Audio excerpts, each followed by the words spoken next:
Mohanavani Telugu podcast వింటున్న శ్రోతలందరికీ హృదయపూర్వక ధన్యవాదాలు. ఈరోజు ఛత్రపతి శివాజీ మహారాజ్ జయంతి సందర్భంగా శ్రీ మామిళ్ళపల్లి ఆదినారాయణమూర్తి గారు అందించిన విశేషాన్ని అందరం కలిసి విని తెలుసుకుందాం. ఛత్రపతి శివాజీ మహారాజ్ వీరి గురించి తెలియని వారు ఎవరు ఉండరు. ఈరోజు దేశం మొత్తం మీద ఈయన యొక్క జయంతిని చాలా ఘనంగా జరుపుకుంటూ ఉంటారు. అయితే ఈ సందర్భంలో ఆ గొప్ప చక్రవర్తిని ఒక్కసారి అందరం గుర్తు చేసుకుందాం. ఈయన 19/2/1630 నుండి 3/4/1680 సంవత్సరం మధ్యకాలంలో ఉండేవారు. అది మీ అందరికీ తెలిసిన విషయమే. శివాజీ సాహసకృత్యాలు పెద్ద గ్రంథమే అవుతుంది. ఒక్కటి మాత్రం ఇక్కడ వివరిస్తాను. అదే అఫ్జల్ ఖాన్ సంహారం. ప్రతాప్గఢ్ కోట వద్ద ఒక షామియాను శివాజీ అఫ్జల్ ఖాన్ను రహస్యంగా అమర్చుకున్న పులి గోళ్ళు మరియు కత్తితో చంపివేసినట్లు మనకు తెలుసు. అయితే అది అంత సులువైన వ్యవహారం కాదు. దాని వెనుక గొప్ప వ్యూహం, దానిని అమలుపరిచిన తీరు గొప్పది. బీజాపూర్ సుల్తాన్ ఆదిల్ షా శివాజీని చంపడానికి లేదా బంధించడానికి తన అధికారి అఫ్జల్ ఖాన్ను నియమించాడు. ఆ అఫ్జల్ ఖాను సామాన్యుడు కాదు, పైగా గొప్ప సైన్యంతో బీజాపూర్ నుండి బయలుదేరాడు. అప్పటికి శివాజీది పెద్ద రాజ్యం కాదు, అంత సైన్యమూ లేదు. అయితే శివాజీ దుర్గాలు సహ్యాద్రి పర్వతాలలో ఉన్నాయి. అందుచేత అఫ్జల్ ఖాన్ గొప్ప పన్నాగం పన్నాడు. శివాజీని ఎలాగైనా రెచ్చగొట్టి పర్వత శ్రేణి నుండి సమతల ప్రదేశానికి యుద్ధానికి రప్పించాలి. అప్పుడు శివాజీని పెద్ద సైన్యంతో జయించవచ్చు. ఇది వ్యూహం. అందుచేత అఫ్జల్ ఖాన్ దురాగతాలకు ఒడికట్టాడు. దేవాలయాలపై దాడి చేయటం, సామాన్య ప్రజలను హింసించడం మొదలైనవి. అది 1659వ సంవత్సరం ఏప్రిల్ నెలలో అఫ్జల్ ఖాన్ బీజాపూర్ నుండి ప్రతాప్గఢ్ సమీపానికి చేరుకున్నాడు. దారిలో పండరీపురం, తులజాపూర్లోని దేవాలయాలను దోచుకున్నాడు. శివాజీ సంయమనం పాటించాడు. వర్షాకాలం వచ్చేదాకా వేచి ఉన్నాడు. వర్షాకాలంలో శత్రు సైన్యం సహ్యాద్రిలో ముందుకు పోవడం చాలా కష్టం. శివాజీ వద్ద అద్భుతమైన నిఘా వ్యవస్థ ఉన్నది. అంతేకాదు, శివాజీ అఫ్జల్ ఖాన్ సైన్యం చూసి భయపడిపోయాడని ఒక వదంతి అతని వర్గాలలో వ్యాప్తి చేశాడు. శివాజీ ప్రతాప్గఢ్ చేరుకున్నాడు. శివాజీ ప్రతాప్గఢ్ ఎన్నుకోవడంకి కారణం ఉన్నది. అది పర్వత దుర్గం, శత్రువులు చేరుకోవడం కష్టం, వర్షాలు మొదలైనవి. అఫ్జల్ ఖాన్ సంధికి మొగ్గు. ఇక్కడ కీలకమైన ప్రశ్న, అఫ్జల్ ఖాన్ గొప్ప సైన్యం ఉండి శివాజీతో సంధికి ఎందుకు మొగ్గు చూపాడు అనేది. ఔరంగజేబు పట్టాభిషిక్తుడు అవంగానే దక్కను వైపు దృష్టి సారించాడు. తన మేనమామ మరియు గొప్ప యోధుడు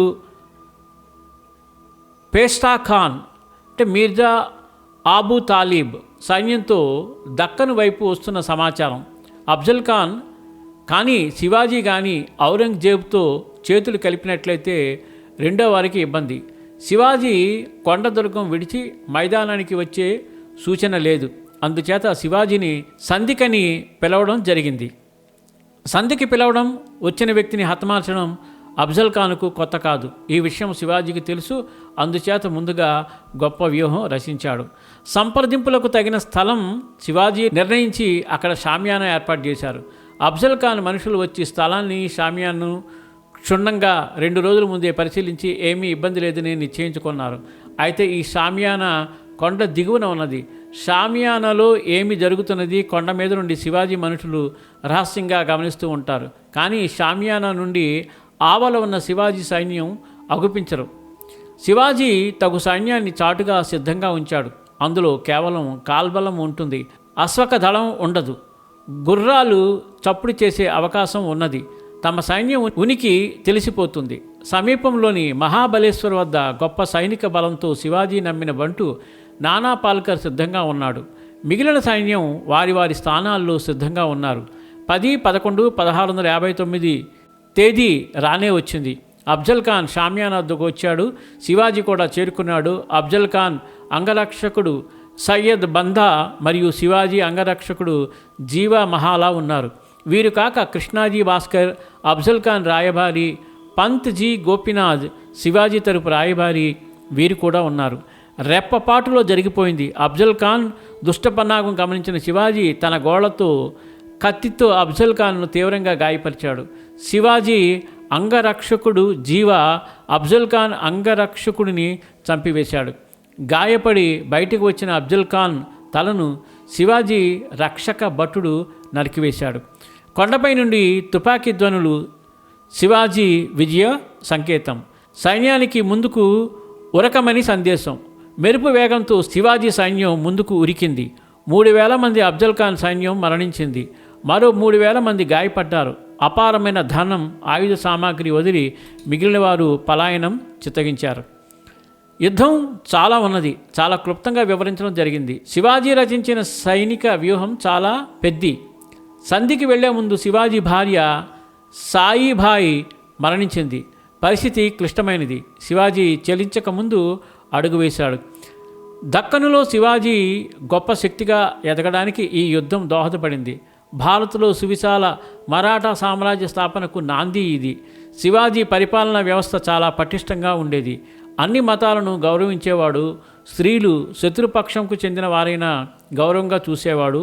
జయహో శివాజీ మహారాజ్.